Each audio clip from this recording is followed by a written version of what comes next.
Assalamualaikum warahmatullahi wabarakatuh. Hai anak-anak, alhamdulillah hari ini kita bertemu lagi.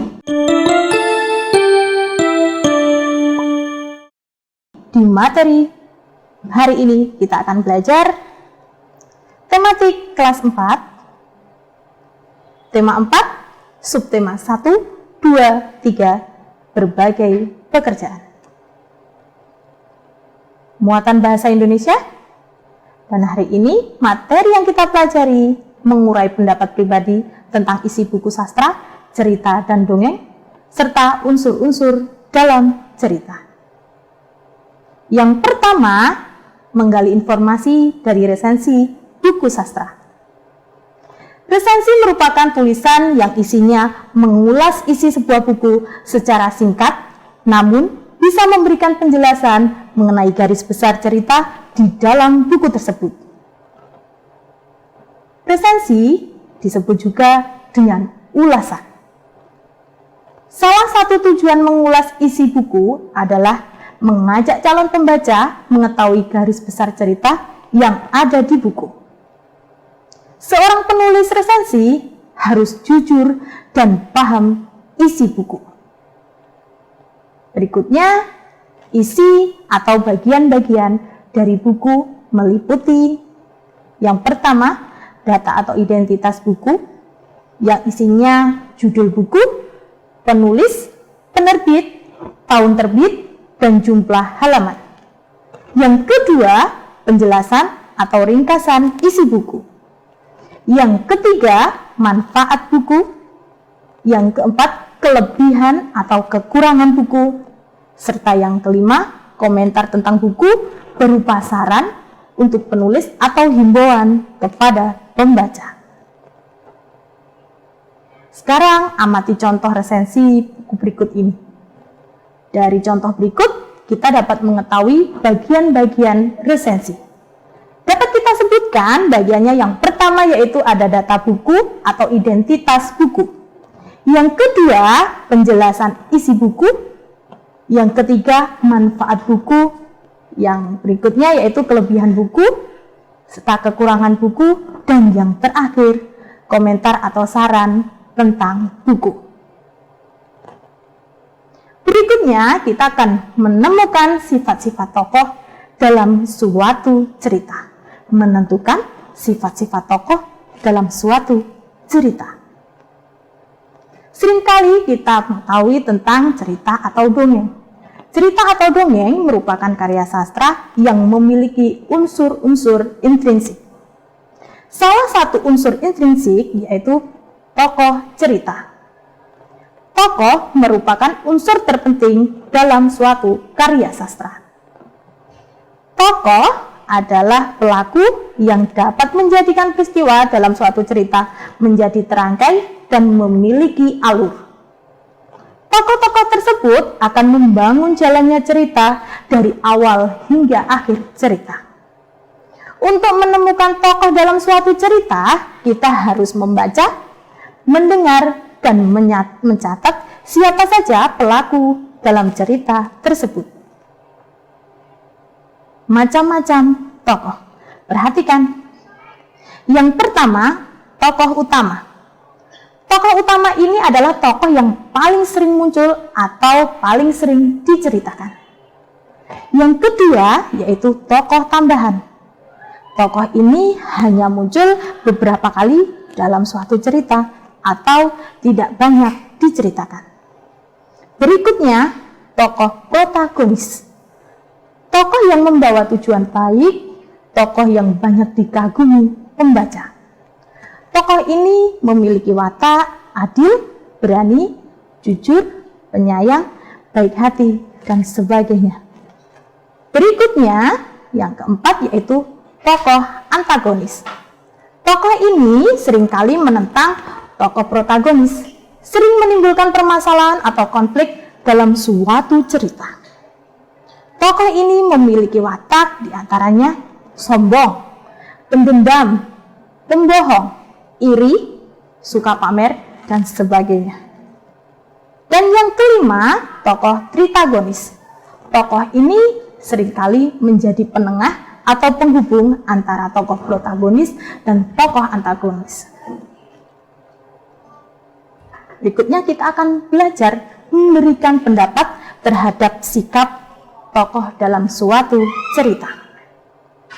Untuk dapat memberikan pendapat terhadap perilaku tokoh dalam suatu cerita, kita dapat melakukan dengan cara membaca jalannya cerita dengan seksama, mencermati kalimat dan perbuatan yang menggambarkan watak tokoh di dalam cerita, serta memperhatikan gambaran lingkungan kehidupan dari tokoh dalam cerita, dan yang terakhir menyimpulkan watak tokoh berdasarkan kalimat yang menunjukkan watak tokoh tersebut. Perhatikan cerita berikut ini. Benih kejujuran. Sore itu, Pak Marno dikagetkan oleh Rudi dan Rumi. Pak Marno yang akrab disapa dengan panggilan Pak No itu adalah orang yang merawat kebun Datuk. Kedua anak itu ingin meminjam perlengkapan kebun milik Datuk. "Sudahkah minta izin pada Datuk?" tanya Pak No. "Tentu saja mereka boleh menggunakannya," ujar Datuk. Datuk meminjamkan peralatan dengan senang hati, namun ia heran. Biasanya kedua anak itu sangat jarang berkebun. Sampai akhir cerita, anak-anak harus membaca sampai akhir ya. Setelah kita membaca cerita sampai akhir, ternyata kita dapat menemukan pendapat yang pertama. Rudi memiliki watak jujur, pantang menyerah. Dan kita dapat menemukan pendapat sifat tokoh, yaitu sifat Rudi jujur dan pantang menyerah perlu kita terapkan dalam kehidupan sehari-hari. Rumi memiliki watak jujur, mudah putus asa. Pendapat sifat tokoh, sifat jujur perlu kita contoh dalam kehidupan sehari-hari, sedangkan sifat putus asa, sifat yang tidak terpuji dan perlu kita hindari.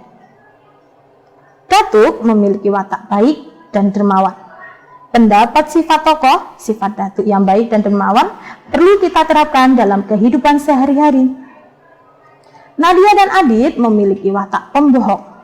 Pendapat sifat tokoh, sifat tersebut harus kita hindari karena dapat merugikan diri sendiri dan orang lain.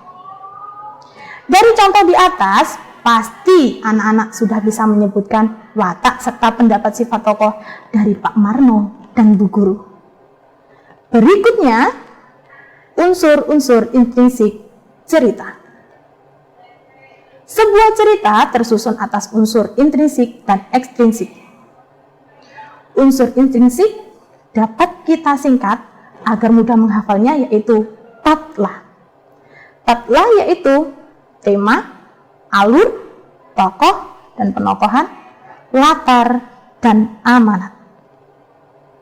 Tema adalah ide cerita atau pokok pikiran pengarang.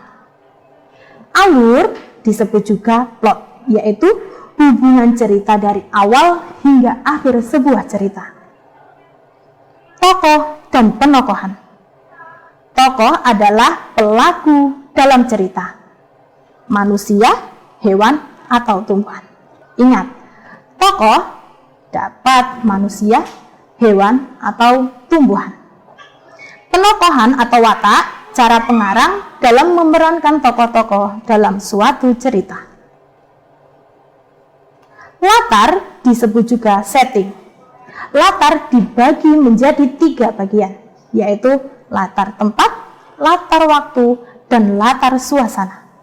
Yang pertama, latar tempat yaitu tempat pelaku berada dalam sebuah cerita.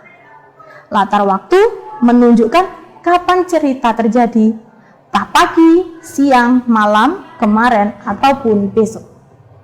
Latar suasana, keadaan yang terjadi dalam suatu cerita.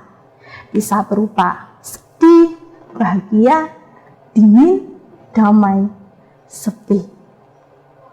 Amanat adalah pesan yang disampaikan pengarang.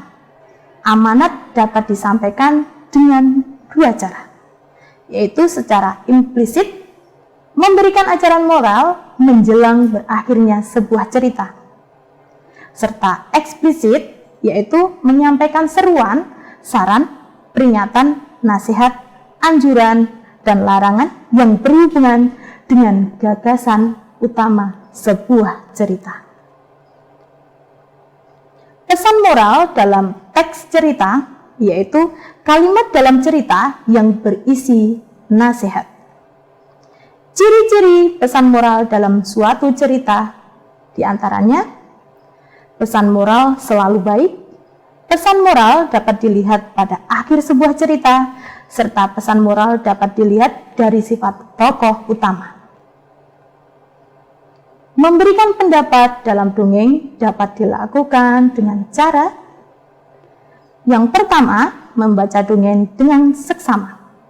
Yang kedua, mencatat setiap tokoh beserta sifatnya.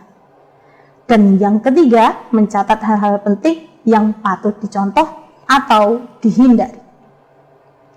Cerita dongeng adalah cerita khayalan atau cerita yang tidak benar-benar terjadi. Kita dapat mengomentari sebuah dongeng, yaitu seringkali komentar. Artinya apa? Komentar adalah tanggapan terhadap suatu hal. Komentar dapat berupa pujian, kritik, saran, atau pernyataan. Bagaimana anak-anak? Mudah bukan? Iya, mudah. Pasti bisa. Demikian materi hari ini. Sampai bertemu lagi di materi berikutnya. Jangan lupa jaga kesehatan dan tetap semangat. Semangat belajar, semangat mencari ilmu, ingin tahu hal-hal yang baru. Terima kasih. Wassalamualaikum warahmatullahi wabarakatuh.